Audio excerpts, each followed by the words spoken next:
Prometemos que el contenido de esta charla es interesante y seguro la siguiente también. Quiero agradecer a Colfecar, a Juan Carlos por esta invitación, como siempre, a todos ustedes por tener los ojos abiertos, que es mi mejor indicador de que estoy haciendo un buen trabajo. El día de hoy les voy a hablar un poquito de un par de cosas. Ustedes, el título de mi charla dice el rol de la logística en el posconflicto. Y aquí les traigo de nuevo una mezcla de dos ideas, que básicamente fue lo que Juan Carlos me pidió.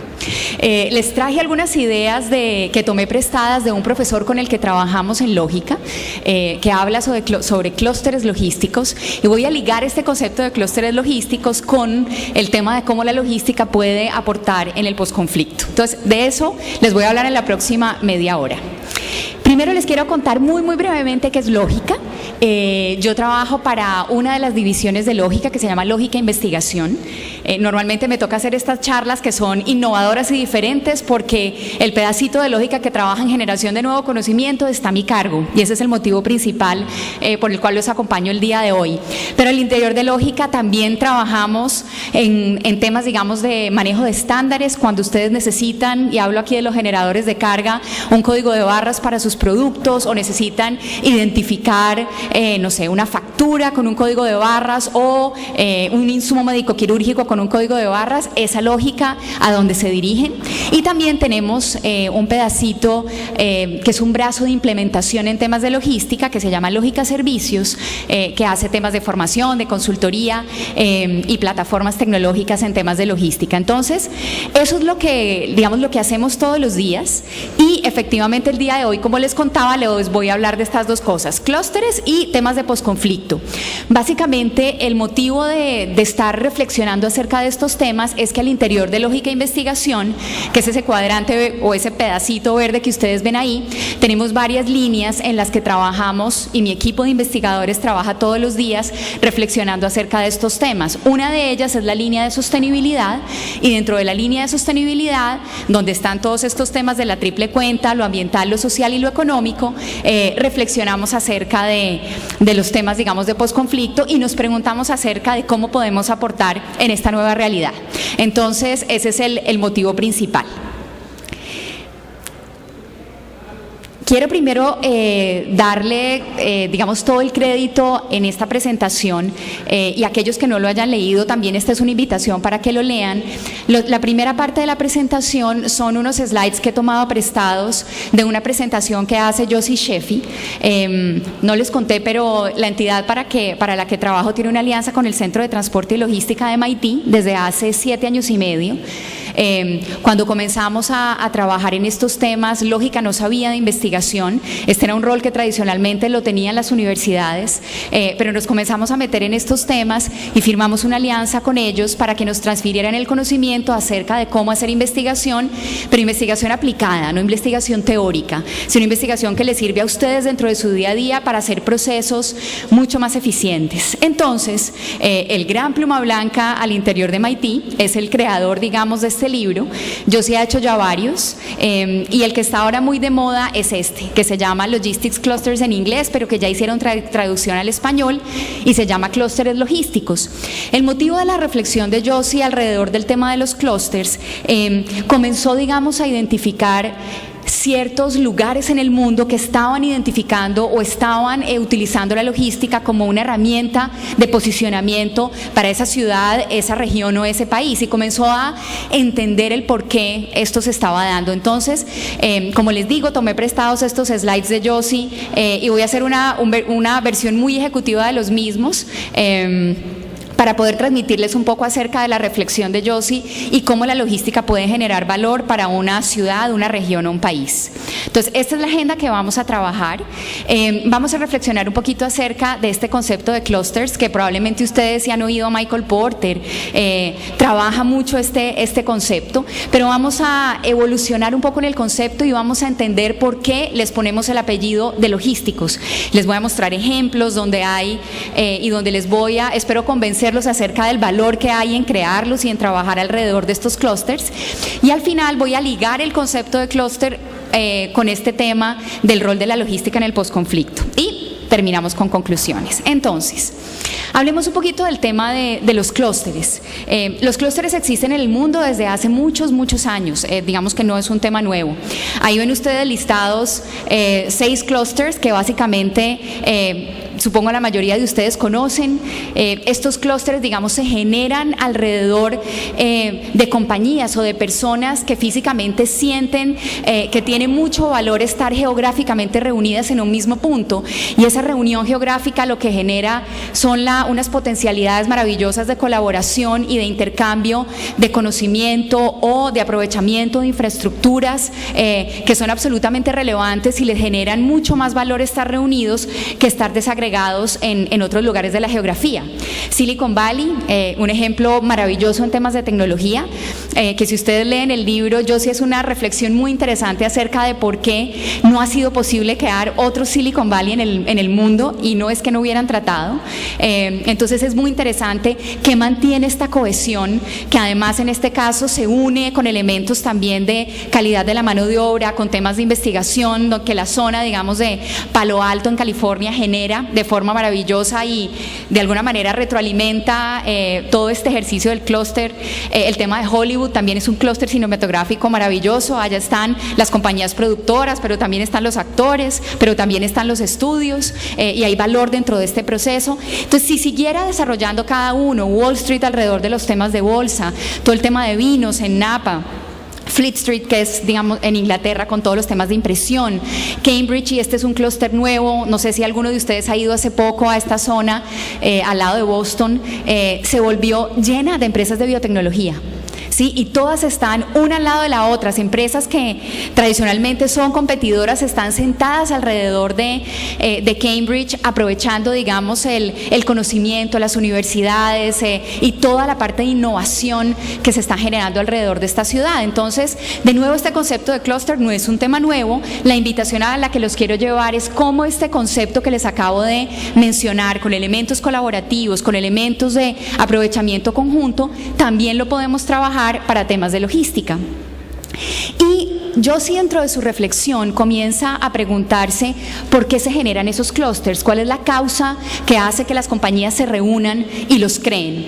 Una explicación muy natural es el tema de recursos naturales. Probablemente estamos alrededor de una localización geográfica que es única, como un puerto, y se crea un clúster alrededor de ese puerto, o hay temas climáticos, ya vamos a ver, y no sé si ustedes todos lo sabían, un clúster logístico típico que ahora lo voy a mencionar es Memphis, en Tennessee. Memphis es un lugar donde no llegan tornados, es un lugar donde yo puedo operar, digamos, en términos aéreos todo el tiempo y no tengo restricción, y por esa razón los señores de FedEx lo eligen como el hub de FedEx para trabajar. Entonces también hay temas de clima. Lo mismo sucede en Singapur, que no sé si ustedes han pensado, cuando, esto les estoy hablando de los años 1800, comienzan a trabajar en el tema de volver a Singapur, el puerto de transbordo que es hoy en día. Esta es una zona a la cual no le llegan tifones, es una zona con clima ecuatorial, donde la variación de temperatura es muy poca. Entonces esto implica que pueden tener operaciones 7x24 sin ningún problema. Entonces esos temas de localización y recursos naturales son una ventaja obvia por la cual las compañías se reúnen alrededor de un clúster. Puede ser también por temas de mano de obra especializada. Si es que mi recurso puntual es muy particular, también puedo estar, digamos, este tema me puede vincular al tema del clúster. Cuando encuentro también proveedores en temas de investigación y desarrollo, si es que soy una compañía de innovación, ese puede ser otro de los motivadores que me jale al clúster. En general, un proceso colaborativo, o si yo necesito reunirme, digamos, alrededor de ese clúster para poder trabajar un objetivo común, como temas de cabildeo con el gobierno. Todos estos son motivadores que ahorita les voy a nombrar varios ejemplos, están incluidos dentro de estos clústeres logísticos y son los que motivan que las compañías sigan haciendo parte de ellos y que además atraigan nuevas compañías a ese clúster. Entonces, algunos ejemplos de clústeres logísticos, ya les mencioné algunos. Los señores de Singapur, todos los conocemos, el puerto de transbordo más grande del mundo, la puerta de entrada digamos, a esta zona de Asia, comienza a ser visualizada de esta manera desde el año 1800 y hoy en día el 50% de la carga que recibe Singapur no se queda, digamos, en Singapur, se reenvía hacia otros lugares en unos niveles de eficiencia absolutamente absurdos. Desde que un puerto ancla en Singapur hasta que sale no pasan 15 minutos haciendo este proceso, y es un ejercicio de especialización y especialización absolutamente significativo, donde no solamente Singapur, sino toda la industria logística que hay alrededor, digamos, de este gran puerto y de esta gran comunidad portuaria, lo podemos, digamos, identificar como un clúster logístico. Holanda en sí mismo alrededor del puerto de Rotterdam, el primero en contenedores de Europa, pero esto es una apuesta holandesa, ¿sí? Esto no es un tema solo acerca de Rotterdam, es acerca del Rin, es acerca de la combinación del río y el mar, es acerca de la educación en temas de logística que hace Holanda, absolutamente interesante y en una apuesta significativa de ser el país logístico del mundo. Y es un tema bien importante a este nivel. Estamos hablando que Holanda se considera un clúster logístico desde los años 1500, cuando ellos identificaron que el comercio con Asia iba a ser absolutamente relevante y montan las primeras compañías para mover producto desde Asia. Entonces, miren que estos temas de clústeres son interesantes. Uno más moderno, Zaragoza. No sé si todos conocen, hay una plataforma logística inmensa que desarrolla el gobierno de Aragón, que se llama Plaza. Y esto es una preocupación puntual en el gobierno de Aragón. Nota que creo que la mayoría de la ciudad está empleada en una planta de General Motors y le preocupa qué pasa si el sector automotor decae, y buscan la logística una alternativa para ofrecer valor a sus compañías, para poder atraer compañías que no se ubicaban en Zaragoza a generar empleo, porque vamos a ver más adelante que los clústeres logísticos son maravillosos en términos de generación de empleo.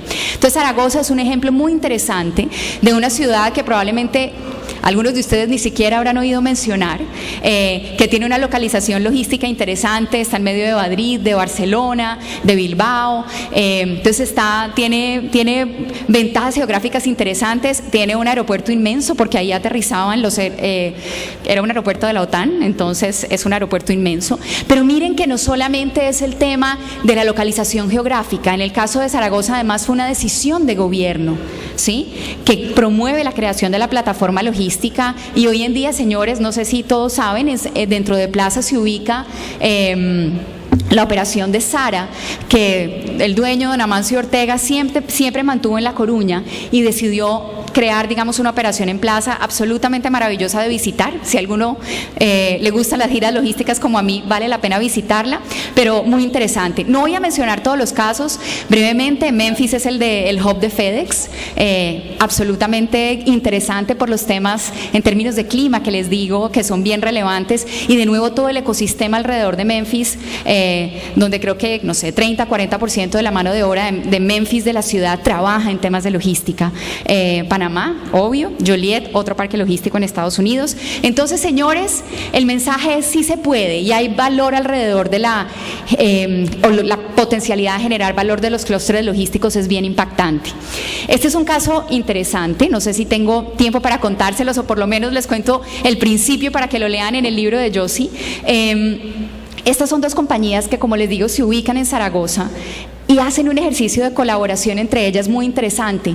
Caladero es una firma que pesca, es una pesquera, es el principal proveedor de Mercadona. Aquellos que han ido a España y han, digamos, mirado la variedad de producto en términos de pesca que tiene el país, en parte es porque Caladero lo pesca, ¿sí? Caladero pesca en las zonas, digamos, de África del Norte, cerca de Namibia, y el proceso logístico de llevar pescado a España, cuando la apuesta es trabajar pescado fresco, es todo un reto. Entonces, lean el libro porque es un ejercicio maravilloso de coordinación de las áreas comerciales con las áreas logísticas, donde las áreas comerciales solo venden lo que los logísticos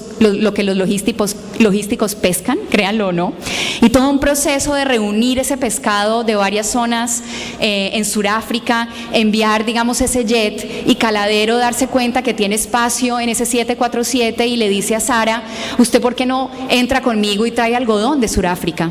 Y ahí hay valor porque llegamos al mismo aeropuerto. Entonces, los ejercicios de colaboración que generan los clústeres son absolutamente impresionantes, y como este hay muchos casos.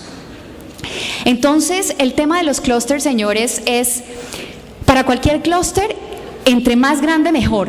¿Sí? Y vamos a ver que se generan unas economías maravillosas que ya las vamos a mencionar, pero entre más grande y más compañías hagan parte de ese clúster, es más atractivo, crece más, y para clústeres logísticos esta realidad es aún más significativa. Aquellos que han estudiado dinámica de sistemas, y me perdonan, yo soy investigadora de corazón, la dinámica de sistemas dice que se generan loops de refuerzo, ¿sí? Que es que entre más actores hay mejor desempeño del clúster. Digamos que eso es en inglés se llaman los reinforcing loops, que hacen fuerza y entre más genera más valor. Entonces, entre más grande mejor, ¿listo? ¿Y por qué? Porque los clústeres logísticos, en la medida en que crecen, reducen costos de transporte, dado que yo reúno, digamos, muchos generadores de carga dentro de un mismo camión, dentro de un mismo buque, dentro de un mismo vagón de tren, mejoran los mismos servicios. Es posible mejorar el nivel de servicio vía frecuencias altas, vía servicios más directos cuando yo reúno más carga y puedo llegar origen-destino de manera más directa con buenas utilizaciones. Incremento liquidez, ¿sí? Puedo tener precios de transporte estable porque la carga es consistente y sale todo el tiempo. Y hay más oportunidades de compartir mano de obra, infraestructura, recursos, tecnología. No estoy solo dentro de la apuesta logística. Entonces, este es este loop de refuerzo que nos invita a tener aún más motivaciones para ser parte de uno de estos clústeres logísticos. Y un tema importante que encuentra Yossi dentro de los clústeres es la reflexión acerca de cómo el gobierno puede facilitarlos o entorpecerlos. Aquí, digamos que quisimos sobre todo resaltar los elementos que facilitan la creación de clústeres. De un lado, digamos, el componente de inversión, es lo obvio, lo que estamos haciendo en este momento. La inversión en infraestructura es una deuda que tenemos que saldar, porque sin infraestructura no tenemos la base para poder crear clústeres logísticos. Pero si ustedes caminan por Latinoamérica, como supongo lo hacen, todos los países de Latinoamérica están haciendo planes de infraestructura, todos. La infraestructura no genera ventaja competitiva, la infraestructura es un dado, ¿sí? Entonces tenemos que sofisticarnos dentro de la apuesta país, y la invitación a crear clústeres logísticos es no ver la logística solamente como un facilitador de los generadores de carga, un facilitador de las cargas Impo-Expo y el tránsito local que se haga de las cargas. Es convertir a la logística como una apuesta país, de generación de empleo, donde exportemos servicios logísticos, donde atraigamos compañías logísticas a nuestro país. Es diferente, no sé si alcanzan a ver la diferencia entre ser un facilitador o ser en sí mismo una industria que genera valor. Entonces, el gobierno tiene muchos elementos. El gobierno nos permite generar incentivos tributarios para atraer este tipo de compañías o promover la ubicación en ciertos lugares donde estos regímenes tributarios sean más interesantes, o nos permite que los procesos aduaneros sean más ágiles, eficientes, o nos permite, digamos, vía los acuerdos comerciales, abrir nuevos espacios para llevar nuestros productos o traer productos de otras geografías. Entonces, de nuevo, el gobierno, digamos que tiene un rol importante dentro de la creación de clústeres logísticos, y el mensaje que aquí, bueno, creo que ya todos se me fueron, es bien importante que sigamos trabajando en este sentido para en algún instante soñar a convertir ojalá Colombia entera en un clúster logístico de la región. Y esto me permite pasar a esta reflexión acerca del rol de la logística en el posconflicto. Y esto surge, como les decía, cuando trabajamos en la línea de sostenibilidad y comienzo yo soy inquieta, entonces me encanta mirar cosas diferentes y comienzo a pensar, ok, surge este tema de la posibilidad de la firma de este proceso de paz, y viene la pregunta, que además ahorita no sé si han visto, está de moda en todos los periódicos, ¿no? El rol de la academia en el posconflicto, el rol de, no sé, el sector privado en el posconflicto. Yo dije, no, pues pensemos el de la logística en el posconflicto. Y a continuación les voy a presentar 4 ideas que trabajamos al interior de Lógica. Ustedes pueden estar en acuerdo o en desacuerdo, pueden tener más. Porque una de las preocupaciones principales cuando comencé a mirar cifras, y creo que esto es obvio para todos, un tema, digamos, es digamos, como el grupo de personas que vamos a desmovilizar, pero en términos de cantidad de personas, ese es el grupo menos significativo. De acuerdo a los datos que vi, estamos hablando de 20 a 25 mil personas desmovilizadas. El otro tema es, si ya no hay con quién pelear, ¿qué hacemos con los que hoy en día pelean? Probablemente no va a ser una realidad cercana. Los expertos también dicen que no vamos a reducir el gasto en defensa de un día para otro, pero eventualmente en 5 o 10 años probablemente no vamos a necesitar ni un ejército, ni una fuerza aérea, ni una armada como la que tenemos hoy en día. La pregunta es, 450.000 hombres, mujeres, ¿qué hacemos con todo ese grupo que hace logística todo el día? Esas son las pistas que les doy. Y el otro reto es el grupo que ha vivido el conflicto, que se ha, digamos, población que se ha movido de un lado a otro, que hoy en día probablemente ha encontrado fuentes de empleo, pero no fuentes de empleo probablemente con toda la dignidad que queremos, más las que faltan, digamos, por trabajar todo el tema víctimas, que es realmente una cifra muy significativa respecto a la cantidad de desmovilizados y a la cantidad de personas en las fuerzas militares. Entonces voy con mis ideas. Espero que si alguien está de acuerdo me cuente, y si tiene otra, bienvenido. Esto no están escritas en piedra, son solo propuestas. La primera de ellas, y como se imaginan, es que Colombia se convierta en un clúster logístico. Y ahorita hay un dato maravilloso acerca de la capacidad de generación de empleo que tiene un clúster logístico, y es muy importante. ¿Por qué? Porque la logística genera empleo operativo, las personas que trabajan en sus centros de distribución, a las personas que manejan los camiones, o las personas que digamos, realizan actividades de valor agregado, que ponen productos combinados para crear una promoción. Todas esas actividades son intensivas en mano de obra y no necesitan altos niveles de profesionalización. Ahí la logística juega un rol, pero también tiene roles tácticos para planear los ejercicios de transporte, para planear el almacenamiento, para diseñar redes de distribución, y también genera roles estratégicos, gerencias generales, vicepresidencias, compañías, digamos, enteras que viven de logística. Y el reto a este nivel, desde el punto de vista de Colombia, en la información que tenemos, es si estas personas que hacían parte, digamos, o de las fuerzas o desmovilizados o las víctimas, vamos a poderlas formar para poder ocupar cargos en los clústeres logísticos. Y estamos hablando formación técnica, formación táctica y formación estratégica, pero especialmente aquella técnica. Y lo que me encuentro normalmente es que la academia todavía no cierra esa brecha. Yo no sé ustedes, pero yo no me encuentro un curso de supervisor de centro de distribución o jefe de centro de distribución. Esos cargos como que todavía no los enseñamos acerca del oficio, y me parece que habría una oportunidad maravillosa para poderlo trabajar. Y miren estos datos en términos de empleo. Rotterdam, entre 55.000 y 90.000 empleos genera el puerto y sus alrededores. Memphis, 55.000 empleos. Louisville, que es donde está UPS. Memphis, 220.000 empleos. 95% en operaciones de carga. 1 de cada 3 empleos en Memphis lo hace logística. Alliance, Texas, que es otra clúster impresionante, 265 compañías, entre 30.000 y 63.000 empleos. Entonces, el mensaje que les quiero dejar, sobre todo en términos de resolver el reto del empleo, es que como logísticos podemos ayudar en esta reflexión, y pueden ser un motor significativo para poder emplear especialmente mano de obra no calificada dentro de estas operaciones. La número 2, y esta número 2 también ustedes la han oído por todos lados, ¿no? Es el agro y la agricultura sostenible como una alternativa para que todos estos participantes que ya no serán participantes en el conflicto puedan trabajar.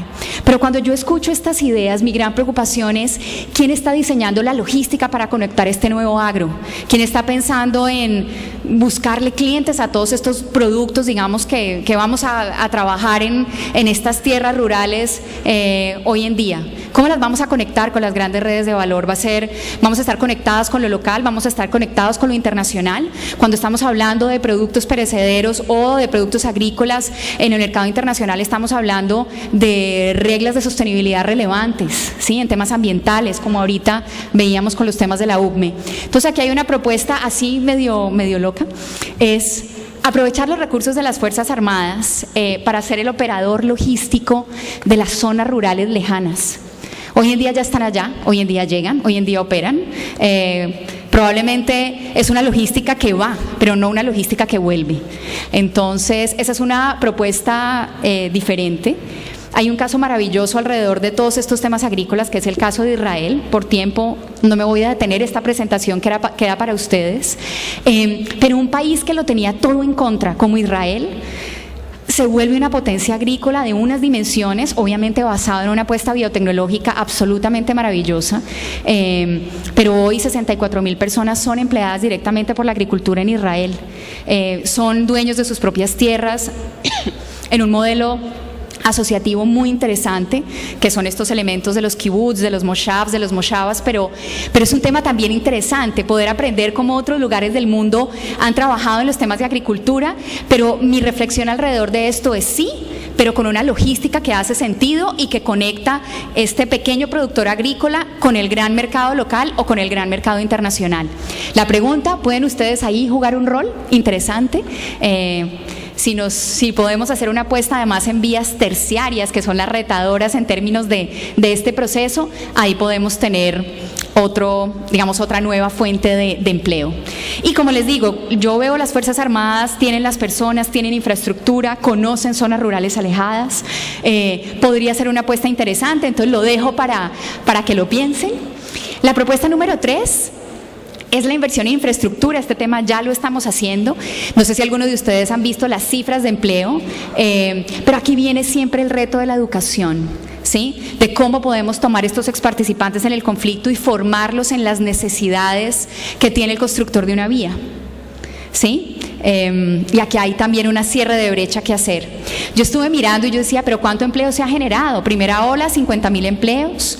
Segunda ola, todavía por definir, nos queda la tercera ola de la cuarta, y vamos a ver, ojalá en el plan que nos presenten ahorita en noviembre en el evento de CCI, pero aquí hay una fuente de empleo importante. Y aquí no nos inventamos nada, señores. Después de la Primera Guerra, de la Segunda Guerra, la infraestructura fue la respuesta para generar empleo, ¿sí? Y para volver a rehacer esos países cuando quedaron absolutamente devastados de las guerras. Entonces, esta también es una alternativa interesante. Mi gran pregunta son los temas de formación para el sector constructor. Y la última, ya para terminar, esta se me ocurrió de mirar el caso Costa Rica, que me parece un caso impresionante. Yo no sé si ustedes todos saben, pero el 12% del PIB de Costa Rica, incluyendo los servicios, digamos, hoteleros como tal, más las inversiones públicas y privadas para poder mantener esta apuesta de ecoturismo viable, genera el 12% del PIB de este país. 241.500 puestos de trabajo, 10% de la población económicamente activa. Y señores, creo que ustedes todos concuerdan conmigo, este es un país de maravillas, ¿sí? Y si ponemos esa infraestructura y los combinamos con estas maravillas, es un tema espectacular. La pregunta es, el ecoturismo no se hace solo, al ecoturismo lo acompaña la logística, ¿sí? Cuando ustedes van a un hotel hay sábanas, hay comida, hay infraestructura. Entonces, todo ese tema de la apuesta ecoturística debe estar acompañada detrás con una apuesta también en temas de logística. Entonces, ahí también es otra invitación para jugar el rol, si es que decidimos irnos por el ecoturismo como una alternativa, o un poquito de todas también podría ser la respuesta. Entonces, y con esto cierro, en palabras de Yossi, y al final, cuando hablamos con Yossi acerca de qué puede hacer Colombia, y si verdaderamente tiene un rol que jugar como clúster logístico, y este tema de clúster logístico puede ayudar dentro de los temas de desarrollo país. Yossi dice que tenemos que ver la logística, como les decía ahorita, no solo como un facilitador, sino como una apuesta país para generación de ingreso país, exportar nuestros servicios logísticos, prepararnos con la mejor mano de obra. Esa debería ser una apuesta que Yossi nos plantea. Plantea también la importancia de la intermodalidad. No me quiero detener en el tema, pero hay oportunidades significativas para mejorar, digamos, nuestros elementos de infraestructura, y además de la mejora en infraestructura, poder garantizar las conexiones intermodales que sean necesarias para que un generador de carga contrate solamente con una empresa sin importar que haya cambio modal. Eso hoy en día de pronto no es tan cómodo ni tan común, pero es eficiente, de bajo costo, es sostenible, genera menos contaminación. Yossi también nos invita a pensar, y ahorita lo decía Simón Gaviria, somos un país de ciudades, 41 ciudades en este país. Las ciudades son clústeres naturales. ¿sí? A pesar de que los que vivimos en Bogotá, si ustedes son como yo que vivimos apabullados por esta realidad de ciudad, la ciudad es un sitio maravilloso de intercambio, de educación, de innovación, de conocimiento, de riqueza. Es como aprendemos a hacer ciudades y volverlas efectivamente clústeres. Y el último punto, que no por estar de último deja de ser quizá el más importante, es el componente de educación. Tenemos que trabajar para crear una mano de obra logísticamente preparada en todos los niveles y ahí todavía tenemos mucha tela por donde cortar. ¿Listo? Entonces, ¿no? Con esas ideas los dejo sobre Colombia. Muchas gracias por su atención.